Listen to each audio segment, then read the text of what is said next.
नमस्कार, मैं विष्णु शर्मा आप सभी का आपके ही अपने चैनल विष्णु एडीपी में हार्दिक स्वागत करता हूं। आप सभी को स्वतंत्रता दिवस की हार्दिक शुभकामनाएं। Happy independence day. आज की स्टोरी है देशभक्ति से परिपूर्ण, देशभक्ति से भरी हुई, और उसी देशभक्ति को क्या कहा जाता है इंग्लिश में? पेट्रियोटिज्म। पेट्रियोटिज्म का मतलब होता है देशभक्ति। देखिए टाइटल ही हमारा है ट्रू पेट्रियोटिज्म, यानी कि सच्ची देशभक्ति या सच्चा देश प्रेम। और आज की स्टोरी जो है नेताजी सुभाष चंद्र बोस पर आधारित है कि उन्होंने कैसे अपनी देशभक्ति दिखाई। बहुत ही छोटी स्टोरी, बहुत ही छोटी है, लेकिन क्योंकि आज आप सभी को पता है हम स्वतंत्रता दिवस मना रहे हैं, इसलिए स्टोरी लाना जरूरी था। चलिए स्टार्ट करते हैं आज की स्टोरी। पसंद आए प्लीज आप लोग लाइक करेंगे। वैसे कोई स्टोरी नहीं है, ये सत्य घटना है। चलिए देखते हैं। टाइटल तो आपको बता दिया मैं, सच्ची देशभक्ति, ट्रू पेट्रियोटिज्म। अब देखते हैं इसका टाइटल तो आपको पता चल गया है। हम यहाँ पे ट्रांसलेशन स्टार्ट करते हैं और जहां जहां पे इंपॉर्टेंट वर्ड रहेगा वो भी आपको बताते जाऊंगा। नेताजी सुभाष चंद्र बोस, तो ये उनका नाम है।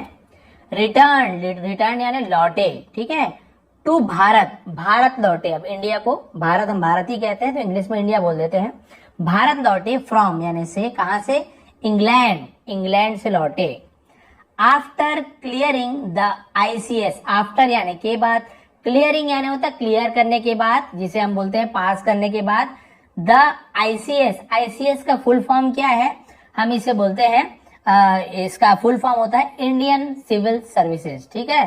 तो इसे हम आईसीएस शॉर्ट फॉर्म में लिखा हुआ है। तो उसकी परीक्षा क्लियर करके वो भारत लौटे। देखिए एग्जाम, परीक्षा। अब उसका क्या हुआ? हियर, हियर यानी यहाँ, कहा? भारत में। ही अपीयर्ड, ही यानी वह, वे, अपीयर्ड प्रकट हुए। तो अपीयर यानी प्रकट होना होता है, यही कहीं पे आना होता है। अपीयर यानी हम बोल सकते हैं यहाँ पे कि वो वहां पे गए या आए। कहाँ पे आए? फॉर यानी के लिए। रिटन एग्जामिनेशन, एक लिखित, रिटन है लिखित, ठीक है। एग्जामिनेशन है परीक्षा, लिखित परीक्षा में सम्मिलित हुए, शामिल हुए। फॉर अ जॉब, एक जॉब के लिए। जॉब आपको पता है रोजगार, काम बोल सकते हैं। तो भारत में हुआ है और एक जॉब के लिए लिखित परीक्षा में सम्मिलित हुए, वहां पे आए। अब क्या हुआ? ऑन सीइंग यानी देखकर, द क्वेश्चन पेपर, प्रश्न पत्र को देखकर, सुभाष बाबू, उन्हें सुभाष बाबू शॉर्ट में बोल रहे हैं, सुभाष बाबू वॉज फ्यूरियस, फ्यूरियस यानी होता है अति क्रुद्ध हो जाना, बहुत गुस्सा हो जाना, बहुत गुस्सा हो गए थे।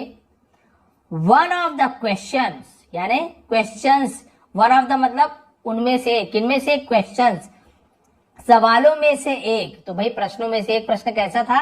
वॉज अ पैराग्राफ, वॉज यानी था, एक पैराग्राफ था। पैराग्राफ आप सभी को पता है, जैसे हम अभी एक पैराग्राफ पढ़ रहे हैं, उसे हिंदी में वैसे अनुच्छेद कहते हैं ना, कि पैराग्राफ आप सभी समझते हैं।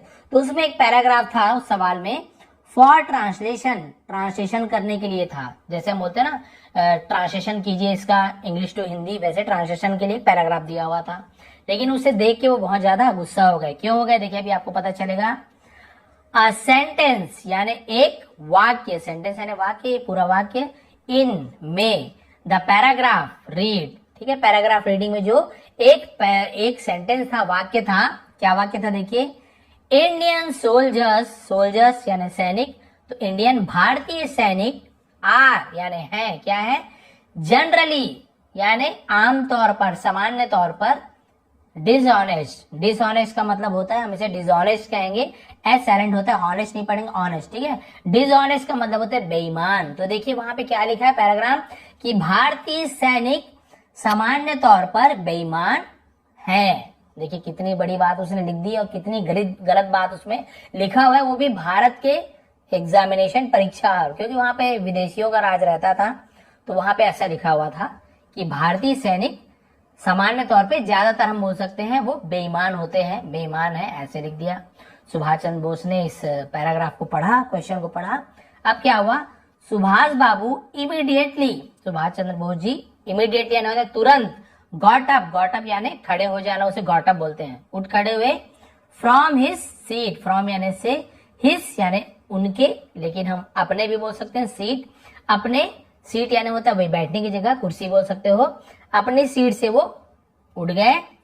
एंड एक्सप्रेस्ड, एक्सप्रेस यानी दर्शाया, ठीक है, एक्सप्रेस्ड कहते हैं, और दर्शाया डिसेंट, अब ये डिसेंट का मतलब अलग है, ये डिसेंट का मतलब क्या होता है, असहमति, असहमति दर्शाई या फिर विरोध बोल सकते हैं, विरोध दर्शाया अगेंस्ट दिस, इसके विरुद्ध में, इसके खिलाफ।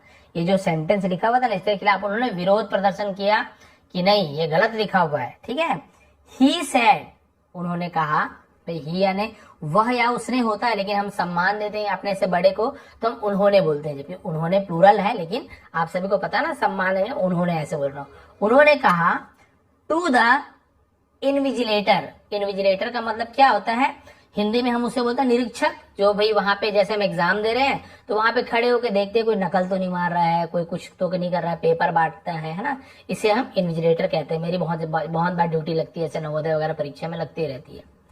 तो उनसे कहा, निरीक्षक से कहा, इट इज नॉट पॉसिबल, है ना, इट इज यानी ये है, नॉट यानी नहीं, पॉसिबल यानी संभव, ये संभव नहीं है, to answer this question, to answer this question मतलब इस सवाल का जवाब देना, इस सवाल का जवाब देना संभव नहीं है, ऐसा नहीं हो सकता, इस सवाल का जवाब मैं दे ही नहीं सकता।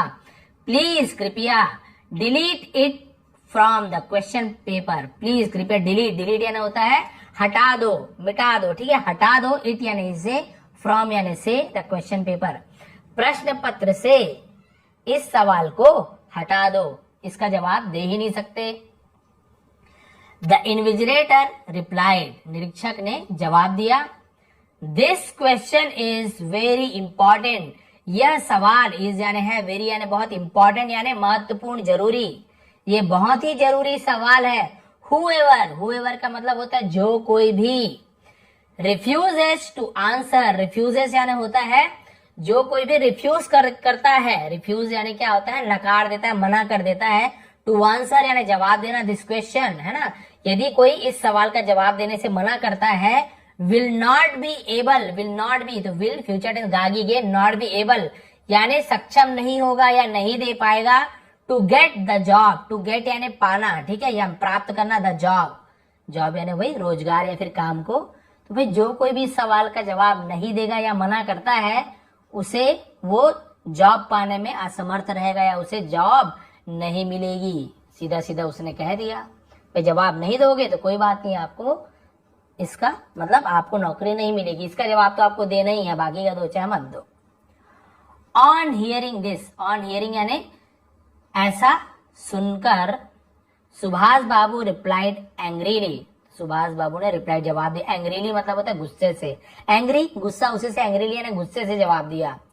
You can keep your job, you can तुम, कीप यानी रखना, कैन यानी सकना, तो यू कैन कीप यानी तुम रख सकते हो, योर जॉब अपने रोजगार को, अपने काम को, ठीक है, अपने जॉब को तुम रख सकते हो।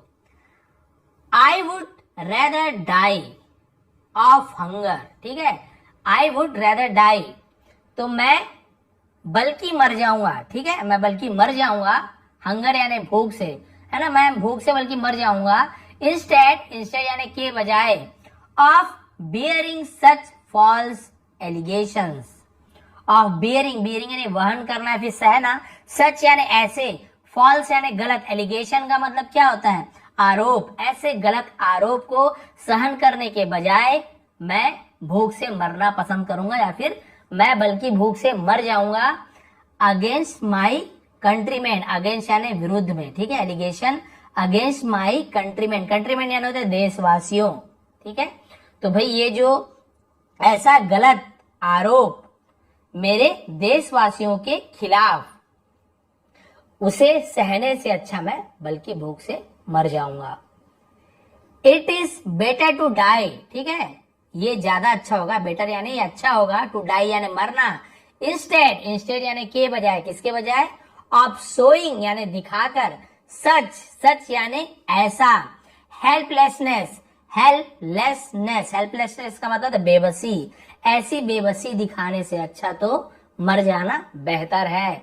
सेइंग दिस, ऐसा कहकर Subhash babu left the examination hall, Subhash Chandra Bose ने लेफ्ट यानी छोड़ दिया या वहां से चले गए को भी हम लेफ्ट बोलते हैं। एग्जामिनेशन हॉल जिसे हम परीक्षा कक्ष कहते हैं, परीक्षा कक्ष को छोड़कर वहां से चले गए। तो देखिए इससे हमें मोरल क्या मिली, द वन यानी कोई, हु कैन नॉट जो नहीं कर सकता, कैन नॉट यानी नहीं कर सकता, लव यानी प्यार, है ना, जो कोई प्यार नहीं कर सकता, हिज नेशन अपने देश से, नेशन यानी राष्ट्र होता है, देश बोल सकते हैं, जो कोई भी अपने राष्ट्र से, अपने देश से प्यार नहीं कर सकता, can not love anyone else, can not love प्यार नहीं कर सकता, एनीवन एल्स यानी किसी और से भी, ठीक है, जो अपने देश से प्यार नहीं कर सकता वो किसी और से भी प्यार नहीं कर सकता।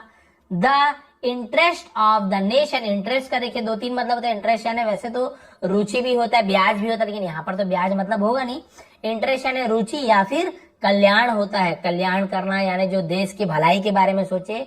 The interest of the nation, देश का कल्याण या देश की भलाई, इज मोर इम्पोर्टेंट, इज यानी है, मोर यानी ज्यादा महत्वपूर्ण है, देन जब कंपेयर करते हैं तो देन का यूज करते हैं, आवर पर्सनल इंटरेस्ट, हमारे खुद की कल्याण या खुद की भलाई से ज्यादा महत्वपूर्ण देश की भलाई है। ये हमें क्या मिलती है इस स्टोरी से, स्टोरी क्या, ये तो सच्ची घटना है, इससे हमें इंसिडेंट से, इस घटना से हमें ये शिक्षा मिलती है कि जो कोई अपने देश से प्यार नहीं करता वो किसी से भी सच्चा प्यार नहीं कर सकता। इसके अलावा हमें अपने देश की कल्याण को सबसे पहले देखना चाहिए, ना कि खुद के कल्याण को। हम क्या करते हैं, अरे जाए भी, देश का जो होना है हो, झिल्ली फेंकेंगे हम, बाद में देखा जाएगा देश में प्रदूषण होता है क्या होता है, हम ये यूज करेंगे ही करेंगे, हम चाइनीज माल खरीदेंगे ही खरीदेंगे, हमें तो सस्ता मिल रहा है, हमें क्या करना है, देश को जो होना हो। तो भाई आप अपने बारे में सोच रहे हो तो अपने बारे में, अपने कल्याण से ज्यादा अपने देश के बारे में सोचिए, ये देशभक्त की एक सोच हो सकती है। तो वह सुभाष चंद्र बोस के बारे में कौन नहीं जानता, जिन्होंने आजाद हिंद फौज की गठन की थी, और आप सभी को पता है, तुम मुझे खून दो मैं तुम्हें आजादी दूंगा, ये जो नारा है उनका ही दिया हुआ है, आप सभी को पता है। और ऐसे देशभक्ति की ये कहानी है, ट्रू पेट्रियोटिज्म यानी कि सच्ची देशभक्ति। तो भाई आज स्वतंत्रता दिवस जो है हम मनाने जा रहे हैं, तो आप सभी को देशभक्त बनना है। ये जरूरी नहीं कि आप जाके सिपाही बन के अपने सीने पे गोली ही खाएं, आप अपने आसपास को सुधार कर अपने देशवासियों के लिए कुछ भी, थोड़ी बहुत भी जो आप हेल्प कर सकते हैं वो भी कोई देशभक्ति से कम नहीं है। तो आप भी देशभक्त बनिए। जय हिंद, जय भारत। आप सभी का बहुत बहुत धन्यवाद।